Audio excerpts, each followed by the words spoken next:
What's up guys, in this tutorial I will show you how to fix the connecting to peers alert from appearing when using uTorrent, preventing you from properly downloading torrents. This should be quite an easy tutorial. For more information, click on the first link in the description below. First of all, while using uTorrent, right-click the torrent in question and select Update Tracker. This will take a moment to look for more peers, which can already fix the connecting to peers issue you are having. If this did not fix the problem, then navigate to Options and select Setup Guide. Click on Run Test. This will allow uTorrent to check your network connection, and the application will adjust your network-related settings to optimize your download speed and connection to possible peers. When this is done, navigate to your uTorrent preferences.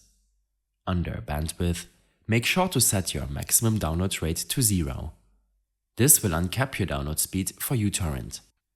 In your connection preferences, make sure that both UPnP port mapping options are enabled, and that uTorrent is being excluded by your firewall, as this can sometimes also block downloads. In case nothing helps you out, then make sure to close the application. You should in addition completely exit out of the application in your system tray. When this is done, search for %appdata% in your Start menu search and hit Enter. A new folder will open up. From here, navigate to uTorrent and make sure to delete the resume.DAT file.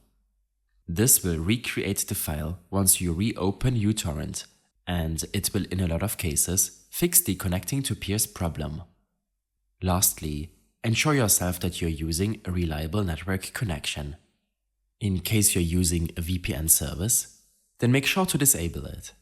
If you are not using one, then you might want to enable a VPN to see if your download might be blocked by your ISP or a general location. After restarting uTorrent, the connecting issue should be fixed. In case you have any further issues or problems following this tutorial, then I suggest following my extensive guide linked in the description below. I hope this helped you out. Leave a comment if you have any questions, and see you in the next one.